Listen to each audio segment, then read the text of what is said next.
It's almost midnight. Your chest tightens around one sentence someone said to you 6 hours ago. A small comment tossed off quickly, maybe not even meant that way. Your jaw clenches. Somewhere underneath that quieter is the compliment your coworker gave you this morning. Sincere, specific, maybe the nicest thing anyone said to you all week. You can't remember the exact words. You already let it go, but the criticism hasn't moved. It's still exactly where it landed, like it happened an hour ago instead of 6. But psychology tells a completely different story. This isn't a memory problem, it's a filing system, doing exactly what it was built to do. There are 6 specific reasons your brain treats praise and criticism so differently. Once you see them, you'll stop calling it being too sensitive and start calling it what it actually is. Trait 1. Your brain runs threat detection before it runs anything else. Long before you're consciously aware of a comment, an older, faster part of your brain has already scanned it for one question. Does this threaten my standing with other people? Criticism trips that alarm. Praise doesn't. And the strange part isn't that your brain does this, it's how fast it happens. The scan finishes before your conscious mind even catches up to what was said. Picture a team dinner. 9 people say something warm to you over the course of 2 hours. Nice work this quarter, good to see you, you look well. One person, halfway through dessert, makes an offhand joke about a mistake you made months ago. Everyone laughs and moves on in under 5 seconds. You go home that night having fully absorbed exactly one comment from the entire evening, and it isn't one of the 9. That's not you being negative. That's an ancient survival algorithm, still running, in a world where nobody standing with the tribe actually depends on one offhand comment anymore. Trait 2. Emotional intensity decides what gets kept, not importance. Your amygdala tags memories for storage based on how strongly you felt something in the moment, not how significant it actually was. And criticism, even mild criticism, tends to hit with more physical charge than praise does. Here's what nobody tells you about that intensity. It has nothing to do with how important the moment actually was. A stomach drop lasts half a second. A pleasant nod barely registers at all. Someone tells you your presentation was clear and well organized, and you feel a small, warm flicker that fades before you've even sat back down. 10 minutes later, someone asks why you didn't include a particular slide, and your whole body responds like you've been caught doing something wrong, heat in your face, a flash of dread, a memory that's now locked in for the rest of the week. That's why the sting outlives the compliment. Your brain isn't weighing the content. It's weighing the voltage. Trait 3. Your brain only stores what it doesn't already expect. Praise that matches what you already believe about how people generally treat you doesn't register as new information. It confirms a pattern you already hold, so there's nothing urgent to file away. And here's the part that actually stings once you see it. The compliment doesn't disappear because your brain rejected it. It disappears because your brain agreed with it too fast to bother keeping it. Agreement, to your memory system, looks exactly like nothing happening at all. If a close friend tells you you're a good listener, and you already privately believe that about yourself, the comment lands softly and slides right past storage. It's just confirming what you expected to hear. But if that same friend seems even slightly distant for one conversation, your brain treats it as data that needs investigating, because it doesn't match the pattern. Criticism, on the other hand, breaks the pattern.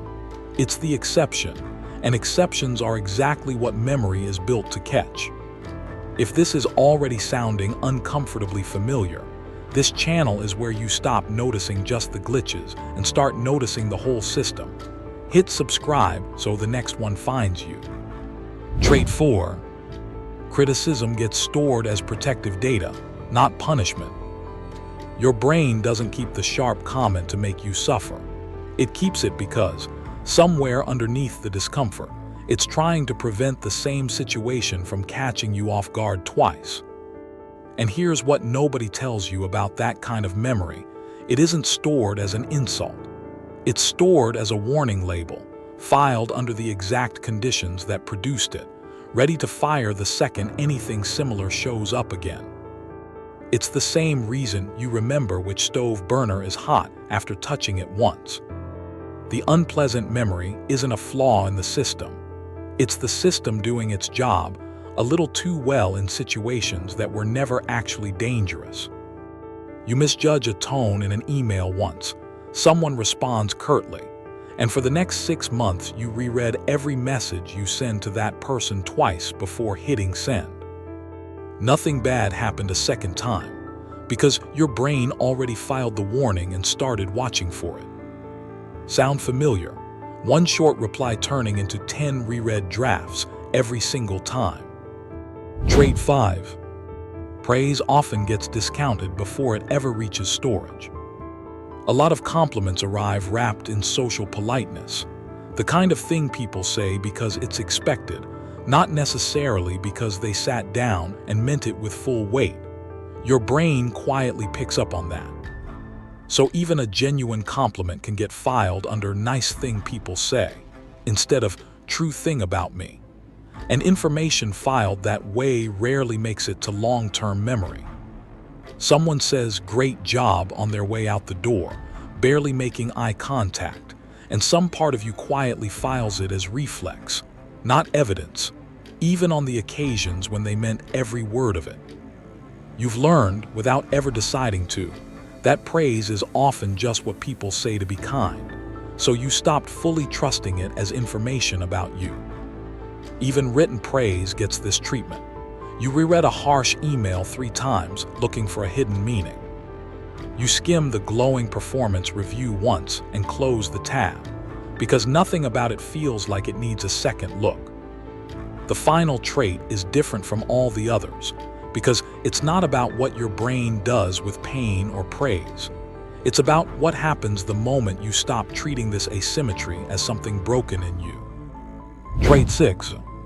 This asymmetry isn't fixed. It's a setting, not a sentence. Everything above is a bias, and biases can be recalibrated once you know they exist. The simple act of naming, "My brain is discounting this compliment because it feels expected," interrupts the automatic filter, even slightly, every time you do it. You don't need to force yourself to feel differently about the criticism. You just need to stop assuming it earned its permanent seat in your head and start noticing when praise is trying to say something true and getting waved through unread. Give it 2 weeks of doing that on purpose, actually pausing on a compliment for 3 extra seconds instead of letting it slide past, and you'll notice something odd. The criticism from last month starts to feel a little further away. Not gone, just no longer the loudest thing in the room. You were never broken. You were built differently, with a brain that was trying, this whole time, to keep you safe from being caught off guard again. It just never got the memo that most of what it's protecting you from stopped being dangerous a long time ago, and it's been running an outdated warning system ever since, waiting for you to update it. Which of these 6 filters has been quietly running your life the longest? Drop a number in the comments.